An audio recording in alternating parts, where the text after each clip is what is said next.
Então, vamos iniciar. Bom dia a todos. Bem-vindos a mais um 6h40. Começando a nossa transmissão ao vivo, tanto pelo YouTube quanto pelo canal do Instagram. O canal do YouTube ou Instagram, né? A ordem dos fatores aqui não altera o produto. Vamos rápido que tem várias notícias para serem comentadas e o tempo hoje é muito curto. Lembrando que não teve 6h40 ontem, e esse vai ser o único da semana. Essa semana teve que ser readequada. E lembrando que temos notícias, temos novidades que foram lançadas ontem no YouTube. Deixa eu só abrir certinho aqui as coisas, as notícias que eu queria trazer para vocês. E vamos lá.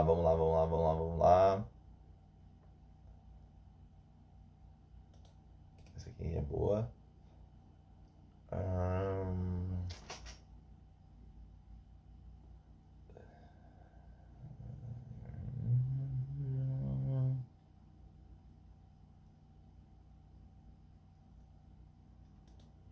aqui é legal, não tá, mas... foi. Deixa eu ver.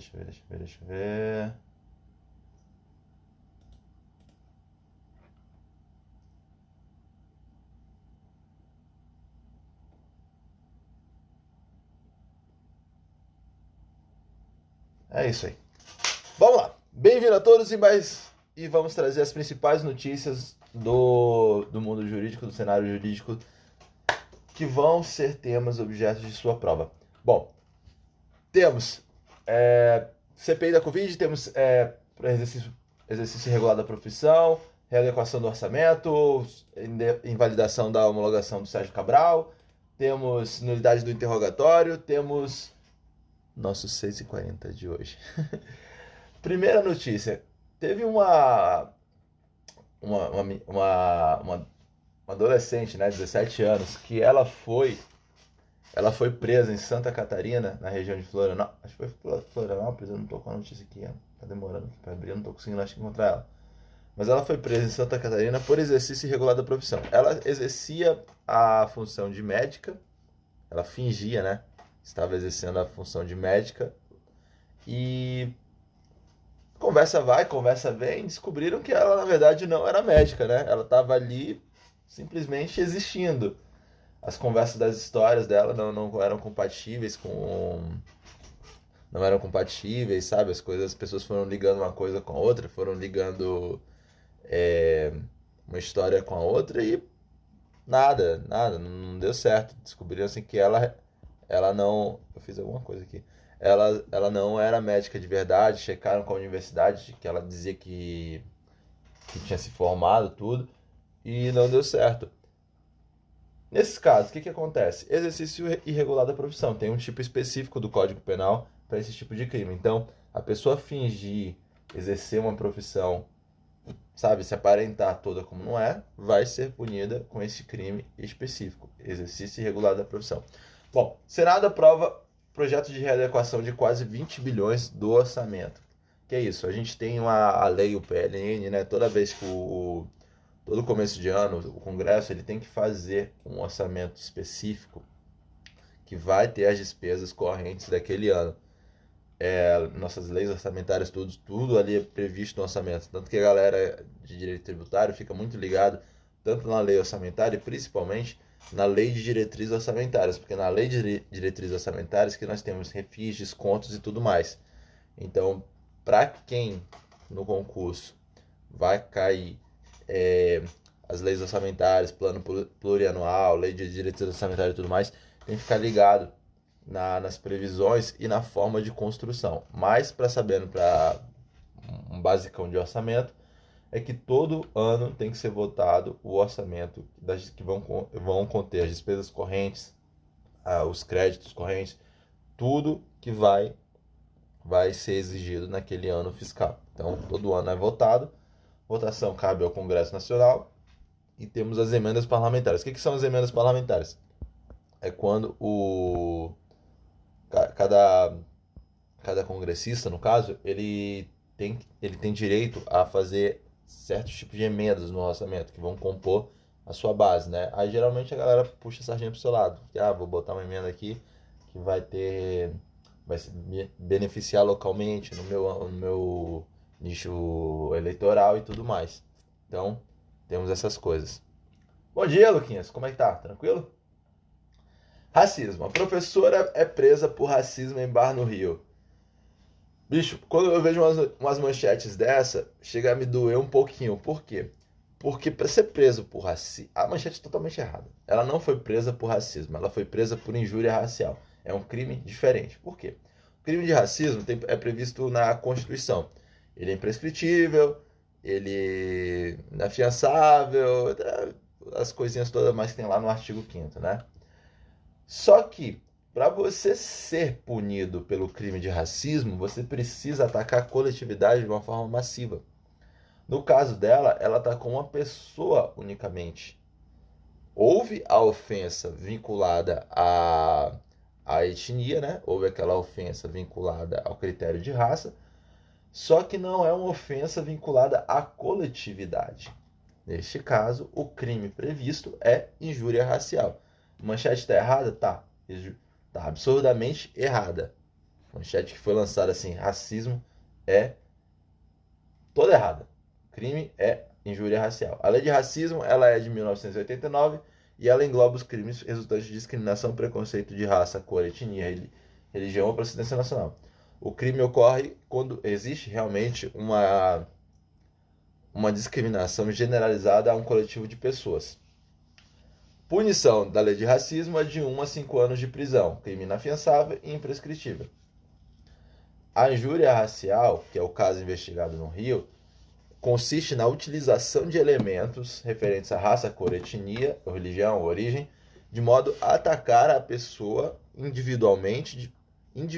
Então é aquela individualização da ofensa, que é o que foi que aconteceu. Então é diferente, eles botam racismo, sempre na manchete eles botam racismo, mas na verdade trata-se de outro crime, que é injúria racial. Então, não vamos confundir as coisas, principalmente. Se irrita um pouquinho as pessoas que trabalham no meio jurídico. Tem uma notícia aqui importante. As pessoas nessa pandemia, elas estão utilizando diplomas falsos, estão usando atestados médicos falsos para ter vacinação, para burlar, né, a fila da vacinação. Tem tipo penal para isso? Tem. Vai desde falsificação de documentos até o estelionato. Então, lembre-se que para o caso desse uso de diplomas falsos, uso de atestados falsos, a gente pode ser punido. A gente, né? A gente, quem usou, que até parece que eu estou usando. Não, as pessoas que estão usando diploma falso, atestado médico falso para apresentar uma comorbidade ou o resto de coisas podem ser punidos desde falsificação de documentos até estelionato. Lembrando que, caso sejam punidos por estelionato, a fraude, o falso, se esgota no estelionato. Isso, inclusive, tem súmula dos tribunais superiores, que o falso se exaure no estelionato. O que quer dizer? Neste caso, existe concurso material, concurso formal, acumulação de crimes? Não. O estelionato ele vai englobar a falsificação. Beleza? Tem que ser rápido hoje, galera. Tem um tempo corrido. Rosa Weber julgará a ação de governadores contra a convocação na CPI da Covid. Bom, como eu falei para vocês, existe o nosso ordenamento jurídico, existe a separação de poderes, né? Os freios e contrapesos de Montesquieu. E na regulação da própria Covid, e alguns entendimentos antigos do STF, dá-se que não poderia haver a convocação de chefes do Poder Executivo na CPI. Dos governadores, o caso é um pouquinho mais específico, porque já há entendimento dizendo que, como a CPI, o próprio regimento interno do Senado, diz que a CPI ela não vai poder investigar os governadores por serem uma atuação de âmbito estadual e para não burlar, né, não bagunçar a separação de poderes. Neste caso, o que eles fizeram? Eles entraram com uma ação no Supremo, 9 governadores para não prestar depoimento, justamente por conta da violação da separação de poderes. Foram eles os governadores do Amazonas, do Amapá, do DF, do Pará, do Piauí, de Rondônia, de Roraima, de Santa Catarina e do Tocantins. Quem vai ser responsável por julgar essa ação vai ser a ministra Rosa Weber do STF, já que como a CPI, né, uma coisa nacional e tudo mais, é o Senado que está fazendo, e os próprios senadores têm foro privilegiado de função, coube ao STF decidir essa bagunça. Aquela confusão que teve em Pernambuco. Teve manifestação em Pernambuco, né? A manifestação agora sábado. Houve uma confusão e caiu, inclusive, o comandante da PM. Ele pediu exoneração e outros PMs que estavam envolvidos nas violências foram afastados. Pergunta da sua prova. Neste caso, as pessoas que sofreram danos, por exemplo, teve um cara que ficou cego, há uma vereadora que foi atingida por spray de pimenta. Essas pessoas que sofreram danos, elas têm direito à indenização? Sim. Contra quem? Contra a pessoa que provocou o dano, vai ser contra aquele PM, a vereadora vai ser contra o PM que atirou spray de pimenta nela? Não, contra o Estado.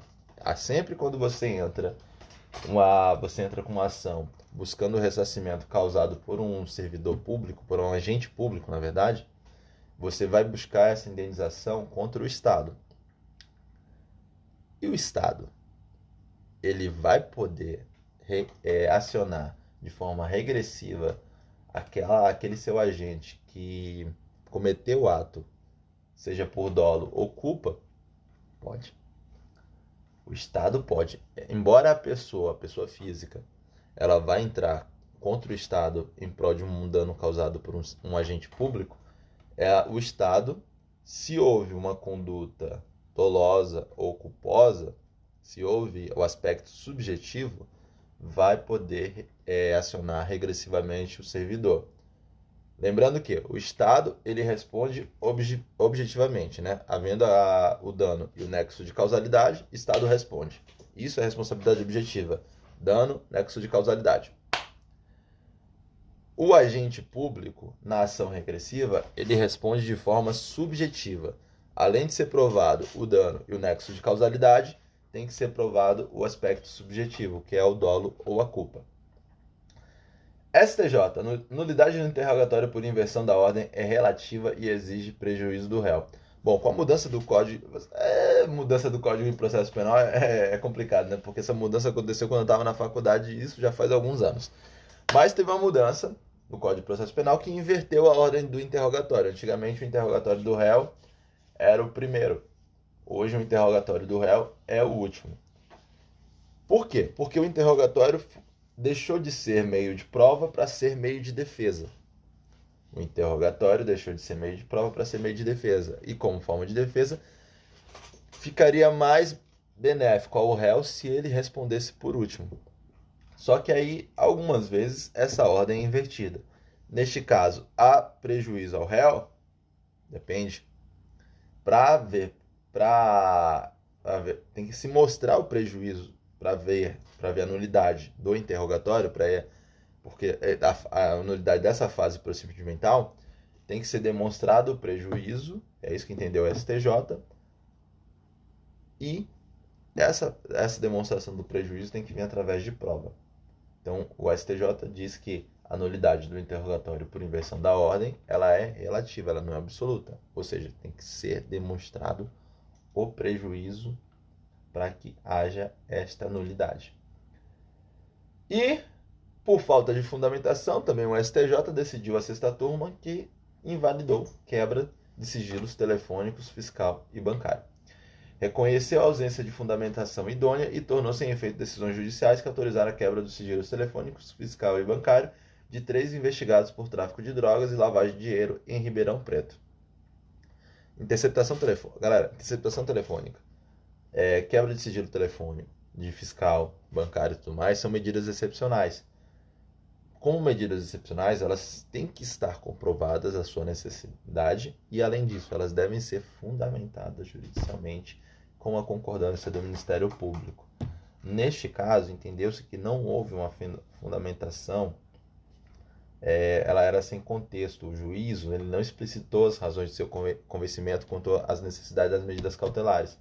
Logo que, como não havia demonstração clara e idônea do seu convencimento, não haveria porquê a necessidade da quebra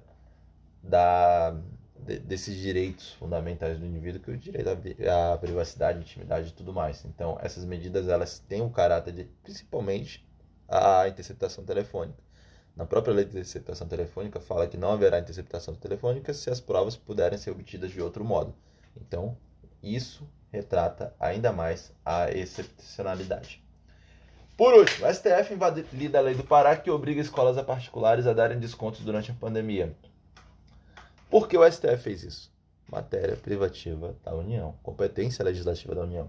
O STF simplesmente disse que compete a quem julgar direito contratual, que é direito civil, ou julgar, compete a quem realizar leis, a competência legislativa para leis no âmbito do direito civil é da União.